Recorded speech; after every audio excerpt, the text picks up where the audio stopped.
Okay, let's dive straight in. The image we're starting with is that unrest in Ballymena, June 2025. Mm-hmm. Really stark images. And the sources you've shared, they trace the start back to a really upsetting alleged sexual assault involving Romanian-speaking teenagers. That seems to be the initial spark, yes. And then there was a vigil held shortly after. Right, a vigil that then, well, tragically escalated. Masked individuals, attacks on properties, things thrown at police on Clonavon Terrace. Yeah, and what's really highlighted in the sources is that homes belonging to people from the Roma community were specifically targeted. It wasn't random. So this deep dive, it isn't just about, recounting the events. We're taking the stack of material you've given us, articles, reports, official documents. All sorts of things, yeah. And we're trying to pull out the really key insights, the knowledge nuggets, I guess, to understand what happened, but more importantly, why. Exactly. The mission here is using this material to get you, the listener, a clear, well-informed picture, not just of that spark, but the complex layers underneath in Northern Ireland. Especially concerning Roma communities, which the sources really focus on. Precisely. Okay, so you mentioned the trigger. Sources pinpoint that alleged sexual assault. 2 Romanian-speaking teenagers charged June 9th, 2025, following the alleged assault on a teenage girl. Right. And the sources detail how the vigil, held on June 7th in response, it started peacefully, but it became the flashpoint.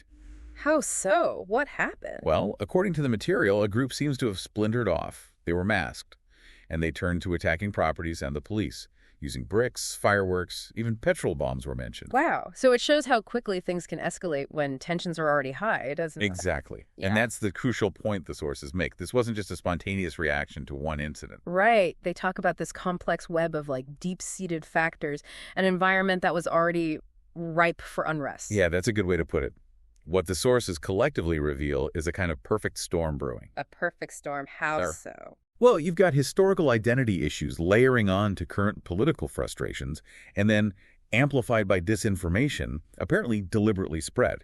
It creates this really volatile mix. Where a local trigger, like the alleged crime in Ballymena, can just ignite something much bigger and targeted.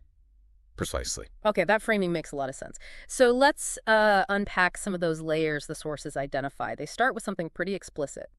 Anti-immigration sentiment. Absolutely. The sources are very direct about it. They describe the disorder simply as anti-immigrant.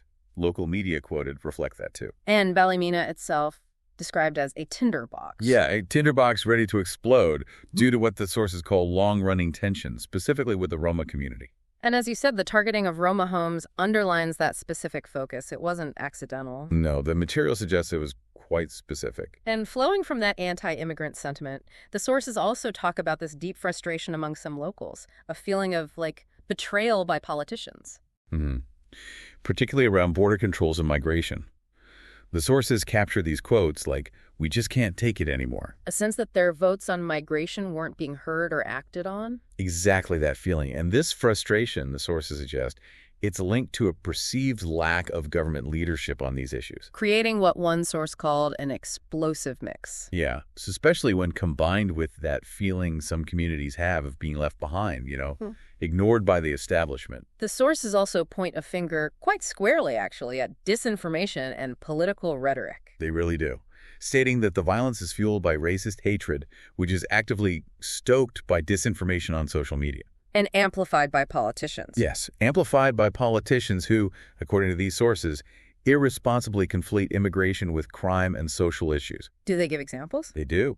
MP Jim Allister is cited for linking the scenes in Ballymena to unhappiness over significant demographic change. Attributing it to unfettered immigration and unchecked immigration. Right. And the sources present that kind of language as dangerous. They argue it lays the groundwork for future racist violence. Urging politicians to speak truthfully instead of echoing claims that might be false or misleading. It's a strong critique, isn't it? It is. A critique of how the whole public conversation around migration is being shaped, according to this material. And when you connect that rhetoric to the historical context the sources provide, it gets even clearer. Mm-hmm. They draw this line between the historical Britishness identity in Northern Ireland, which was so central to sectarianism. The Catholic-Protestant divide. Exactly. And what they call a seamless shift over into anti-migrant or Islamophobia. So the argument is that the old us versus them framework of sectarianism just found new targets. That seems to be what the sources are suggesting, that historical way of defining identity based on who belongs and who doesn't. It provides a ready template. So when new groups arrive, like migrants, the prejudice just shifts focus. And adding another layer, the sources highlight, is the fact that many migrants, including many Romanians, are Catholic. Which, in Northern Ireland's specific context, adds what the sources call extra sectarian venom to the anti-migrant feeling. Yeah, a really complex intersection of issues there. And then, of course, hanging over all of this, especially in Northern Ireland, is Brexit. Oh, absolutely. The sources are clear. Brexit dramatically shifted the political landscape. Big social, economic repercussions. And that prolonged uncertainty, the political impasse over the protocol. Exactly. And for communities like the Roma specifically, Brexit created, the sources say, deep insecurity. About their right to remain. About the right to remain, definitely.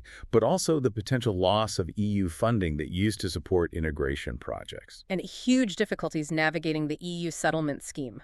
That system for EU citizens to get their post-Brexit status. Massive difficulties. The sources point to barriers like lacking identity documents, low literacy levels. And that deep historical mistrust of authorities we mentioned earlier, it makes engaging with official schemes really hard. Understandably so, given the history outlined. Okay, so we've got the immediate trigger, this complex backdrop of politics, sentiment, history. But the sources you shared really drill down into the specific systemic challenges faced by communities like the Roma. They do. And what this part of the material makes really clear is the profound historical disadvantage and the ongoing systemic barriers Roma people face. It paints a picture of a community really struggling against ingrained discrimination. And policies that just often fail to reach them effectively. And the sources trace this back. Way back, don't they? Centuries of discrimination, persecution across Europe, anti-gypsy laws, the Parajmos. Yes, the Parajmos, the Romani Holocaust. Understanding that history of persecution is vital because, as the sources explain, it's created this deep, understandable mistrust of state bodies among Roma communities. It's not just a vague feeling. It's rooted in centuries of actual harm. Exactly. And that mistrust gets amplified by their ongoing experiences today. The sources point out Roma people are frequently victims of hate crime in the UK. And disturbingly, this hate crime is often overt, and sometimes, the sources note, even seen as justified by perpetrators. It's quite shocking. And then you have the practical barriers in daily life. Low literacy, language difficulties, major hurdles. Plus that reluctance to self-identify on official forms. Because they fear discrimination. Yes, a very real fear. And this reluctance, combined with how official bodies monitor ethnicity, or often fail to, it makes getting reliable numbers really difficult. Though the sources do cite estimates suggesting a significant increase in Northern Ireland's Roma population, from maybe 500 in 2010 up to over 2,500 by 2016. Yeah, estimates like that, concentrated in places like Belfast and, of course, Ballymena. And the sources saw the plan to add a Roma category to the 2021 census as a positive step towards better data, at least. A step in the right direction, yeah. Data is crucial for policy. Housing is another huge area of challenge detailed in the sources. Oh, definitely. Many Roma families living in poor quality, overcrowded private rentals makes them really vulnerable to exploitation by landlords. Right. And the sources note that tendency for Roma families to settle together, often driven by finding low-cost housing in the same areas. That can unintentionally contribute to tensions with longer-term residents, can't it? It potentially can, yeah. And accessing social housing is hard. Even getting housing benefit, help with rent. It's complicated by these complex eligibility rules. Rules requiring proof of habitual residence or being a worker, needing documentation that many struggle to provide. Exactly. It's a real catch-22 sometimes. I saw the sources even flagged a potential gap in Northern Ireland's HMO legislation houses in multiple occupation regarding large families living together. They did. And they suggested something called selective licensing as a tool councils could use in areas with Roma populations. To try and prevent exploitation in that private rented sector, a specific policy idea from the material. Right, addressing a very concrete problem. Beyond these specific issues, though, the sources seem pretty critical of the overall government approach, the leadership on tackling these inequalities. Yeah, the picture painted isn't great. The UK government's approach to the EU framework for Roma integration, described as lacking in focus. With little to no positive outcomes. Pretty damning. And public bodies seen as failing on their public sector equality duty, that legal requirement to consider equality. And a recurring theme seems to be government efforts relying on small-scale, short-term projects. Yes, projects that, even if they work on a small scale, just aren't rolled out nationally. It suggests a lack of sustained commitment, doesn't it? It does. No follow-through. Though they do mention some pilot projects, funded through the Controlling Migration Fund, as a welcome development. But the sources stress these need proper evaluation and national rollout to actually make a lasting difference. Absolutely essential. Otherwise, it's just tinkering around the edges. So given all these challenges, these policy shortcomings, it seems almost inevitable that the sources conclude Gypsy, Roma, and traveler people face the worst outcomes of any ethnic group, across so many sectors. It's stark. You look at education. Early leaving, persistent absence, lack of cooperation between schools and families, bullying. And those traditional gendered expectations are mentioned too. Boys leaving for work, girls for domestic roles. Yeah, though the sources do note that's changing for some young women, which is positive. But the suggestions are clear. Greater oversight for home education, challenge stereotypes in schools, specific plans for discussing things like RSE with parents. And healthcare outcomes, similarly poor. Yes, the poorest health outcomes, according to the material. And these official local health needs reviews, joint strategic needs assessments, they often just fail to include Roma or traveler needs. So the communities are basically invisible in the planning. It seems that way sometimes. The sources recommend a formal inquiry into this, and including Roma and traveler people in experts by experience programs. Using their lived experience to inform services makes sense. It does. You mentioned hate crime earlier. The sources really seem to emphasize this. They do. Racially motivated hate crime in Northern Ireland, the material states, is actually now higher than sectarian hate crime. That's a significant statement. It is. And migrants are far more likely to be victims overall. But hate crime against Roma and travelers specifically is hugely underreported. Why? That mistrust again, especially of police. That's a big part of it, yeah.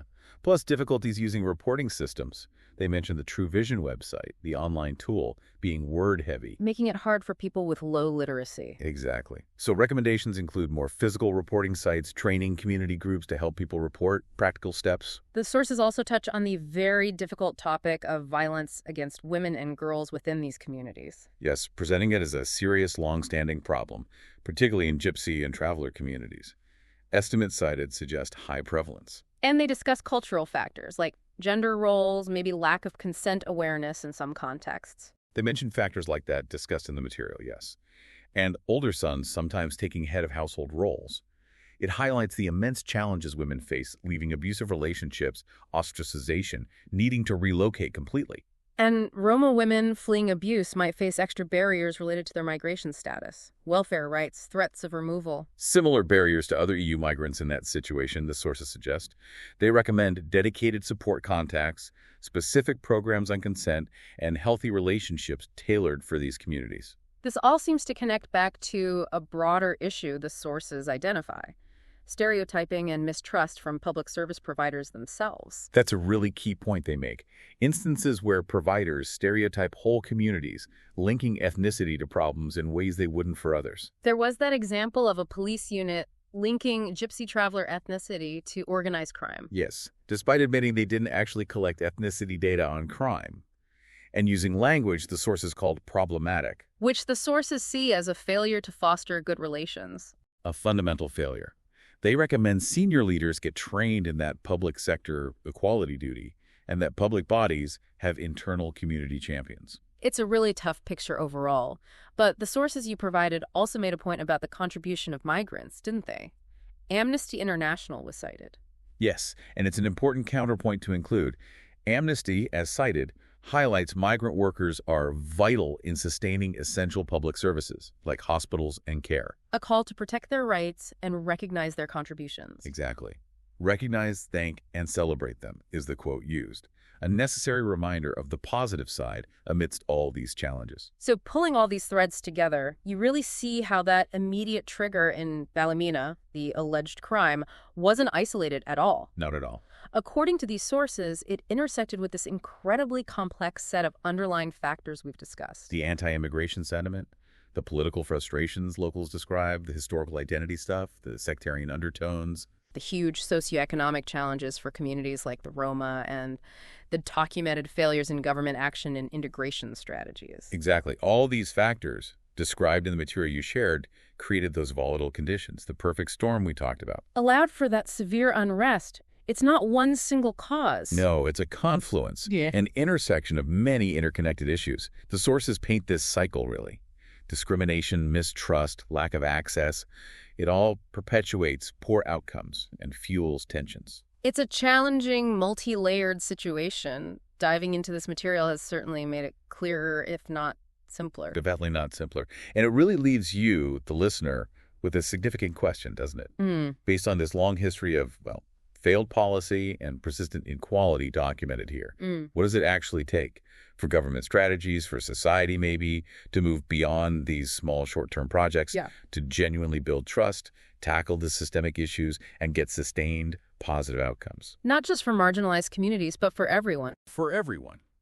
It's certainly something worth thinking deeply about after considering this material.